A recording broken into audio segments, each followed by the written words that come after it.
Hey, it's Peter with Stuff Addict, and today I'm going to take a look at the iPhone XS Max as an action camera versus the new GoPro Hero 7 Black. You might think this is kind of a funny comparison, but the problem for GoPro as a company has been smartphones, and started primarily with the first iPhone in 2008. The iPhone and the other smartphones that have come out since then have eaten the lunch of GoPro and a lot of the other point-and-shoot camera manufacturers like Canon, Nikon. I mean, how many people do you see these days with like a point-and-shoot from the $100 to $500 range? Almost no one. Most people either use their phone, or if they're going to buy a camera, they get something that costs much more, at least $1,000 for a full sensor mirrorless or a micro 2/3. And beyond just smartphones, there's also been the cheaper Chinese knockoffs of the GoPro that have taken a lot of their market share too. So today I'm going to look to see if I use an iPhone, and in this case the SS Max, as an action camera, are there any really good reasons why I should buy a GoPro at all? I mean, most people are already going to buy a smartphone, and smartphones these days are really expensive, like $1,000. So is there a $400 reason to go buy something like the GoPro, which only does one thing, and that is to capture video and take okay stills? I'm going to go over about 4 things to compare against. The video quality, of course, the video stabilization, the usability and ergonomics in an action scenario, like if I'm going to be running, or I'm going to be riding a bicycle, riding a motorcycle, what have you. And then lastly, the battery life, or how long it lasts in the field. Okay, first test. Stability test, running up the stairs and running down the stairs.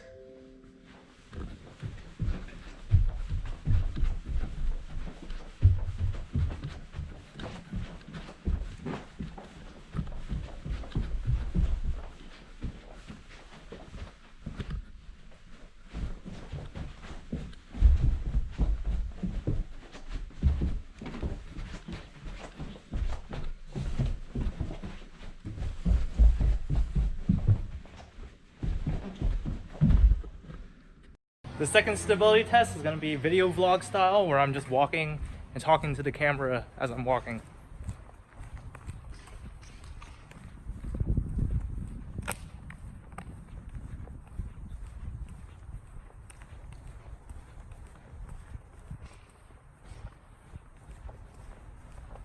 Now running.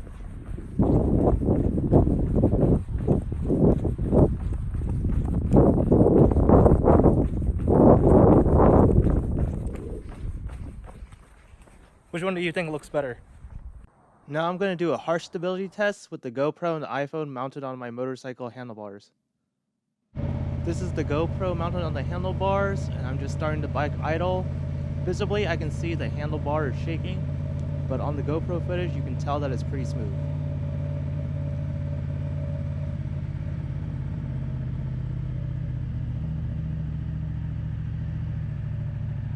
Here's the same footage with the bike starting idle on the iPhone. You can tell on the iPhone the footage is basically useless. It's complete jello.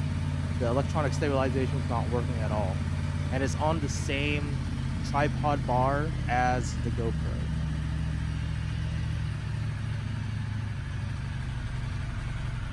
The GoPro remains smooth while riding.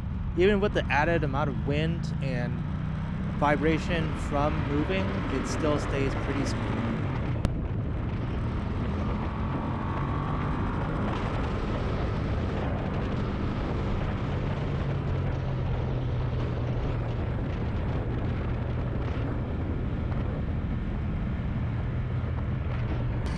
Firstly, the iPhone still is very shaky, still has a very strong jello effect.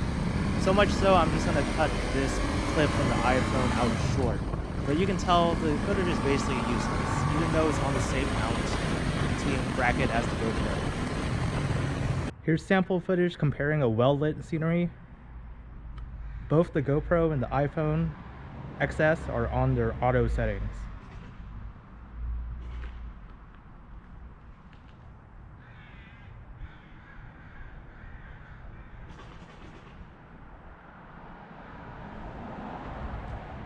Here's sample footage comparing a well-lit scenery.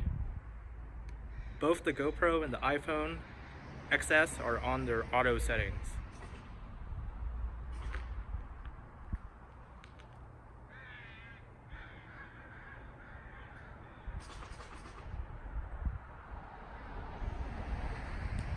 Here's sample footage comparing a well-lit scenery.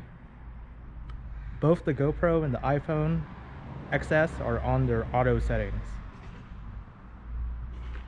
To me, the iPhone image looks clearer and it has better contrast. It has much more pop to it, whereas the GoPro looks a little bit hazy and dull. The following footage compares the GoPro and the iPhone in a dimly lit situation. Personally, I think the GoPro struggles a lot with the low light situation because it turns up the exposure really high in order to get detail in the low light, but by doing that, it also crushes the bright.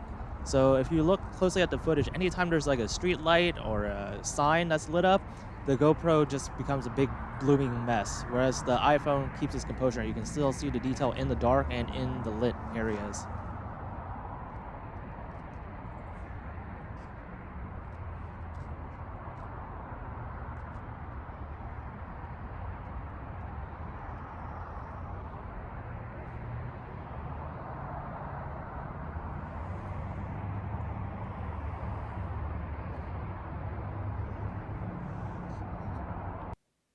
I think the ergonomics is no question. The GoPro is about a third of the size of the iPhone XS Max, and the XS normal is not that much smaller than the XX, so like about an inch. So clearly the GoPro is much easier to lug around with you and mount to things because it just takes up less space. In order to get the iPhone to start recording, you have to unlock it, open the camera app, probably switch to landscape mode, and then switch from photo to video mode. You have to do this every time if you want to use the default camera app.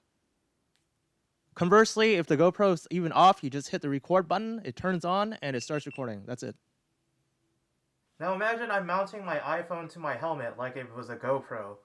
You can see it's obviously very awkward looking because it's much larger than a GoPro. And the mounts for it are not great. You can kind of use this kind of jerry-rigged together with the GoPro mounts to a cell phone holder, but it's just never as secure as an actual GoPro mount. Now there are better ones than what I'm using. This is just kind of something I put together, but still it's going to be an issue unless you get one that has like a case that has a lock on it that will screw into something.